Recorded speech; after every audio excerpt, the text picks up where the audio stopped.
कल तक जिसकी औकात ऑटो तक में चढ़ने की नहीं थी, कैसे उस लड़के ने अपनी पत्नी को गिफ्ट में दे दी 70 लाख की लिमिटेड एडिशन कार। जिस लड़के के साथ उसका पूरा ससुराल नौकरों से भी बदतर सलूक करता था, क्यों उससे एक मल्टीनेशनल कंपनी का सीईओ हाथ जोड़कर मांगने लगा माफी? इन सवालों के जवाब अभी जानिए, सिर्फ कुछ मिनटों में।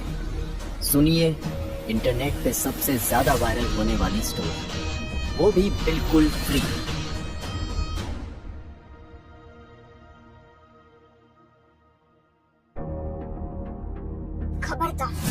खबरदार जो तुम मेरे ऑफिस है, अगर किसी को भी पता चल गया ना कि मैं तुम्हारी पत्नी हूँ तो बस गई मेरी सारी इज्जत पानी। तुम्हारी पत्नी कहलाना ना मेरे लिए किसी गाली से कम नहीं है, इसलिए चुपचाप घर पे बैठो और वो सब करो जिसके लिए तुम्हारी शादी मुझसे करवाई गई। रिया, तुमने कल रात को बोला था ना तुम्हें अपने काम के लिए एक अवार्ड मिलने वाला है और उस फंक्शन के लिए पूरी फैमिली इनवाइटेड है, बोला था। हाँ, तुम मेरी फैमिली नहीं हो, तुम मेरी जिंदगी का बस सबसे बड़ा बोझ हो, जिसे ना जाने क्यों मरते मरते डैडी ने मेरे गले बांध दिया। दरअसल 1 साल पहले रिया ने अभय से शादी अपने पापा के कहने पे की थी। उन्होंने आखिरी सांस लेते हुए रिया से ये वादा लिया था कि वो इस शादी से इनकार नहीं करेगी। रिया तो अभय को जानती तक नहीं थी, और जानती भी कैसे, अभय तो खुद ही खुद को नहीं जानता था। दरअसल एक एक्सीडेंट के कारण अभय ने अपनी याददाश्त खो दी थी। अभय गरीब होने के साथ साथ अनाथ भी था। कोई ढंग की नौकरी ना होने की वजह से वो जो मिले वो काम कर लेता, चाहे वो डिलीवरी का हो, सुपरवाइजिंग का हो, वेटर का हो या सामान बेचने का। फिलहाल वो कंस्ट्रक्शन साइट पर सुपरविजन का काम करके 4 पैसे कमा रहा था, लेकिन उसकी बीवी और उसके ससुराल वाले उसे एक पल भी चैन से नहीं जीने देते थे। शायद उससे ज्यादा इज्जत एक गली के कुत्ते को मिल जाती थी। आज भी कुछ वही हो रहा था। अच्छा ठीक है रीना, अगर तुम नहीं चाहती कि मैं तुम्हारी ऑफिस की पार्टी में आऊं तो यही सही है, मैं नहीं आऊंगा। All the best. मेरी बात अभी खत्म नहीं हुई है। अगले हफ्ते हमारी वेडिंग की फर्स्ट एनिवर्सरी है। इसके लिए तुमने कुछ सोचा है या नहीं? हाँ रिया, मैंने सोचा है, जो भी कर पाऊंगा तुम्हारे लिए वो करूंगा ना। एक मिनट, तुम मुझे कोई वो सस्ता सा फूलों का गुलदस्ता देने का तो नहीं सोच रहे हो ना? अबे हेलो, रिया सिंघानिया नाम है मेरा। रिया, मैं 7 दिन है तुम्हारे पास इस शादी को खत्म होने से बचाने के लिए। मुझे ये तो नहीं पता कि डैडी ने मरते मरते तुम जैसे फटीचर से मेरी शादी क्यों करवा दी, पर इतना जरूर जानती कि अगर हमारी फर्स्ट एनिवर्सरी से पहले तुमने अपने गिफ्ट के साथ मुझे इम्प्रेस नहीं किया ना, तो उसी दिन डिवोर्स के पेपर्स पे साइन कर दूंगी।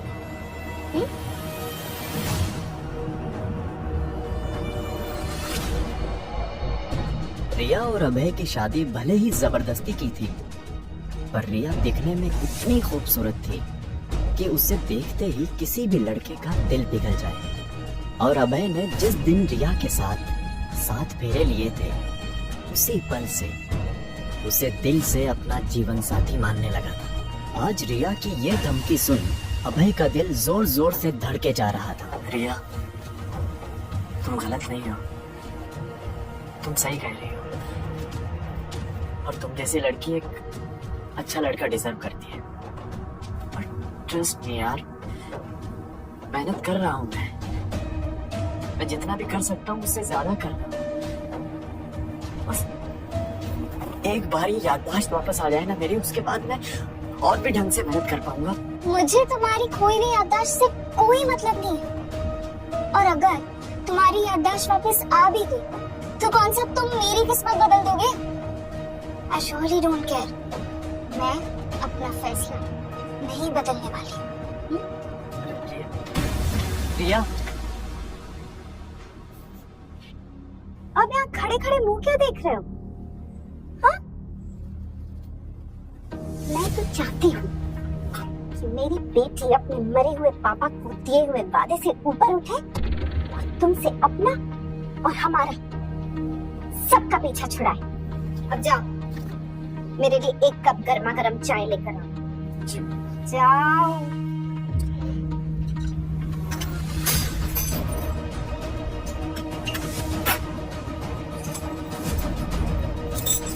ये क्या किया तुमने अबे? इतनी महंगी चीनी मट्टी की प्लेट तोड़ दी? हाँ? तो टीचर, तुझे पता भी है कितनी महंगी प्लेट है ये? तो सुबह सुबह इस मनूस का चेहरा देखो, ऊपर से इतना बड़ा नुकसान। भगवान, ऐसा दामाद मेरे दुश्मनों को भी मत देना। सॉरी माँ जी, गलती से मेरा हाथ लग गया प्लेट पर। और खैर, मैं आपके लिए ना एक नई प्लेट ले आऊंगा। मुझे माफ कर दीजिए प्लीज। नई प्लेट? और पैसे कहाँ से लाएगा? आसमान से? हाँ?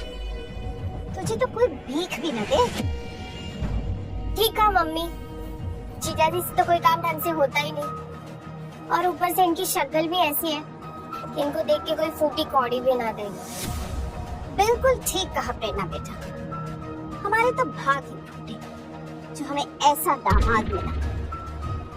इससे अच्छा तो हमारी बेटी कुंवारी ही मर जाती।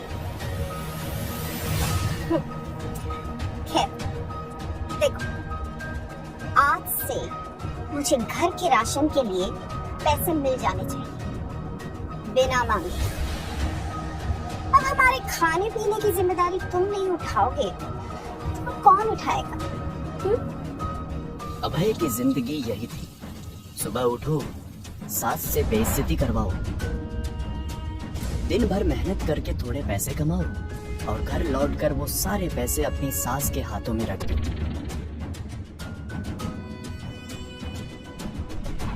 उसका हुलिया देख के कोई भी बता सकता था कि अभय की माली हालत कैसी थी। कंस्ट्रक्शन के काम से सने कपड़े जो जगह जगह से फटे होते, शक्ल पर मेहनत की धूल जमी हुई, पैरों में टूटी हुई चप्पल। ऐसी हालत में भी उसकी लगन सराहनीय थी। जो ऐसे परिवार की देखभाल करने के लिए अभय हर रोज अपनी जी जान लगा देता। अभय ड्राइंग रूम में खड़ा चुपचाप ये सारी बातें सुन रहा था। उसकी सास और साली के शब्द दिन ब दिन कड़वे होते जा रहे थे। उन दोनों के मुंह से ये बातें सुन अभय का मुंह उतर गया।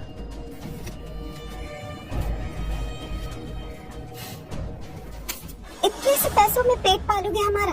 न जाने मेरी बेटी ने कौन से कर्म किए हैं जो तुम जैसा फटीचर और नामर्द पति मिला है, जो अपने घर वालों को 2 रोटी भी ना खिला सके। ये लो 50 रुपए लो, ये तुम्हारे आज का खर्चा। पर माँ जी, 50 रुपए तो मुझे काम तक पहुँचने में लग जाएंगे। काम? इसे काम नहीं, मजदूरी कहते हैं दामाद जी। ईंटें उठाना, सीमेंट के बोरे लादना, किसी के घर पे काम करना, ये काम नहीं होता। और अब तुम चाहे पूरे दिन भूखे रहो या पैदल चलो या जो भी हो, मुझे उससे कोई मतलब नहीं। 50 रुपए से ज्यादा एक फूटी कौड़ी नहीं मिलेगी तुम्हें, समझे? लेकिन माँ, जीजा जी के पास तो जहर खाने के भी नहीं पैसे बचे। जहर खाने के लिए राजी तो हो? इसे अपने हाथों से, अपने पैसों से जहर खिलाऊंगी। काश मैं भी किसी अमीर खानदान में पैदा हुआ होता।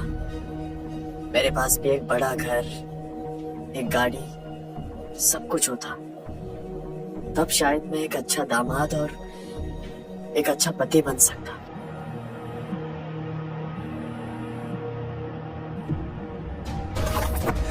हेलो माँ, एक बहुत बड़ी गड़बड़ हो गई। क्या हुआ रिया बेटा, इतनी घबराई हुई क्यों हो? माँ, आज मुझे अपने काम के लिए एक अवार्ड मिलने वाला था और मैं अपनी बहुत इंपॉर्टेंट फाइल घर में भूल गई हूँ। अब तुम कैसे भी करके ना वो फाइल अभय के हाथ भिजवा दो। रिया बेटा, तुम्हें पता भी है तुम क्या कह रही हो? अगर अभय तुम्हारे ऑफिस आया ना तो कितनी बदनामी होगी, समझती हो? अरे मुझे वो सब कुछ नहीं पता अभी माँ, मुझे बस वो फाइल चाहिए जल्द से जल्द। Okay bye. रेणुका का बस चले तो वो अभय को 1 सेकंड के लिए भी रिया के आसपास ना खड़ा होने दे। लेकिन आज रेणुका भी मजबूर थी। और उड़न खटोला, कहाँ जा रहे हो? माँ जी, मैं अपनी साइट पर जाता हूँ। कोई जरूरत नहीं। रिया के ऑफिस जाओ और उसे ये फाइल दे दो। पकड़ो और खबरदार जो उसी नाम से पुकारा है रिया मैडम कहकर बुलाना, ताकि उसके ऑफिस वाले समझे तुम उसके ड्राइवर पति नहीं। समझे? निकलो, जाओ।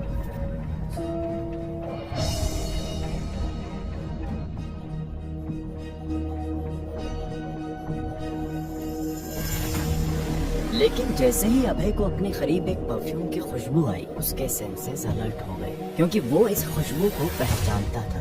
ये उस इंसान की थी जो उसे चैन से जीने नहीं दे रही। पागल पागल हो क्या? देखो मैं उस तरह का आदमी नहीं हूँ जो किसी भी लड़की के साथ इन्वॉल्व हो जाए। तुम छोड़ो मुझे। मैं तुम्हारा वो कल हूँ जो आने वाले कल पर भी भारी कर, और तुम चाहे कितने भी भागो मुझसे दूर नहीं रह पाओगे। गुस्से से दिल मिलाता हुआ अभय कुछ समझ ही नहीं पा रहा था कि उसके साथ ये हो क्या रहा है। पिछले कुछ दिनों से उसे लग रहा था कि हर वक्त उस पर किसी की नजर है, और फिर इस लड़की का बार बार उसके करीब आने की कोशिश करना कुछ अजीब था।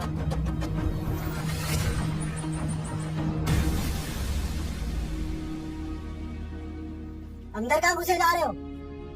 आईडी दिखाओ अपनी। मेरे पास आईडी तो नहीं है, लेकिन मेरी बेबी है। मेरा मतलब है कि ये फाइल मुझे रिया सिंघानिया को देनी है। रिया, रिया मेरी एम्प्लॉय। लो, ये मुझे नहीं। वो और कोई नहीं, रिया जिस कंपनी में काम करती थी उसी कंपनी का मालिक सूर्य प्रकाश था। सॉरी सर, ये फाइल रिया के लिए बहुत जरूरी है। मैं बस उसे दूंगा।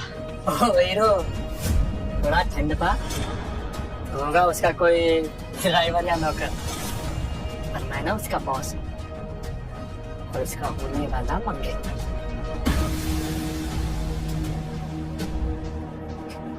क्या क्या बोला तुमने? तू रिया का मंगेतर है? क्या ये बात रिया को पता भी है कि उसका ये सो-कॉल्ड बॉस उसे उसकी पीठ के पीछे अपनी मंगेतर बुलाता है? अबे साले, तेरी इतनी हिम्मत, तू मुझे धमकी देगा? मैं तू है कौन? पति हूँ मैं रिया का, और मेरी बेबी है वो, और उसको अपना बनाना तो दोष, उसको आंख उठाकर भी देखा ना तो यही कि जमीन में गाड़ दूंगा तुझे।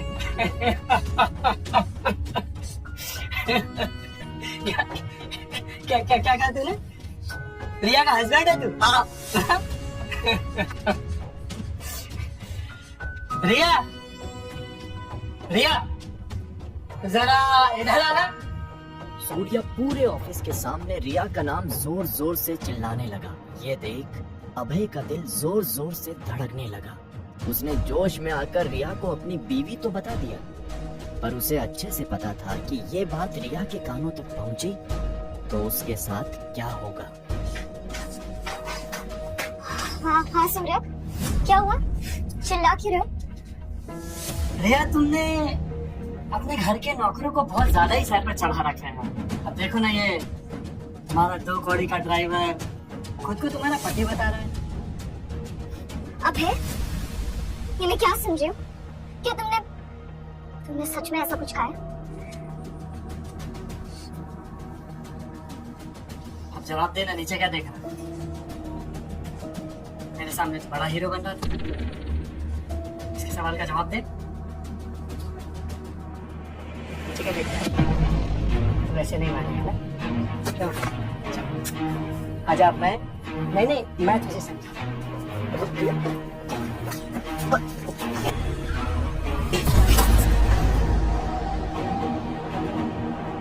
ना तो तू इस ऑफिस में कदम रखने लायक और न ही रिया का ड्राइवर बनने लायक। रिया के मन में फिलहाल अभय के लिए इतनी नफरत पैदा हो चुकी थी कि उसने एक बार भी अभय को उठाना ठीक नहीं समझा।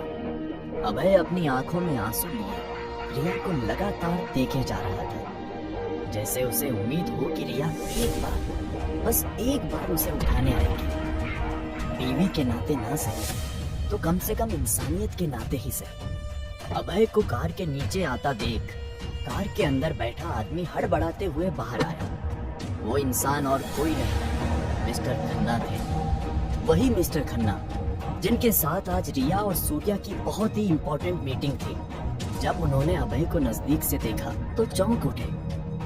अबे सर आप यहाँ वो भी इस हालत में? माफ कीजिए सर, पर मैंने आपको देखा नहीं सर। हमने आपको कितना ढूंढा पर आपकी कोई खबर नहीं मिली। मिस्टर खन्ना को अभय से ऐसे बात करते देख रिया और सूर्या दोनों के होश उड़ गए। मिस्टर खन्ना, आप इसे कैसे जानते हैं? इन्हें यू मीन मिस्टर अभय? आप मजाक तो नहीं करें मिस्ट्रिया? इन्हें कौन नहीं जानता है? पिछले 1 साल से मिस्टर अभय लापता है, तभी आज ऑफिस इवेंट में मैं आया हूँ। देखो इनके सामने मेरी कोई औकात नहीं है। What? ऑफिस इवेंट में आपकी जगह ये आता? You must be joking. ऐसा कैसे हो सकता है? उसकी औकात ही नहीं। माइंड योर लैंग्वेज मिस्ट्रिया। आपकी इस बदसलूकी के वजह से हमारी कंपनी के इन्वेस्टर्स की तरफ से हम आपको हमेशा के लिए ब्लैकलिस्ट करते। And how dare you speak so low about mister Abhay? आप जानती भी है कि कौन है? और फिर जो मिस्टर खन्ना ने अभय के बारे में कहा उसे सुन रिया के साथ साथ सूर्या के भी होश उड़ गए। जिस रिया की आंखों में अभय के लिए अब तक नफरत थी, उन्हीं आंखों में अब डर था, और उससे भी ज्यादा कुछ था, तो वो था पछतावा। आखिर ऐसा क्या बताया मिस्टर खन्ना ने अभय के बारे में?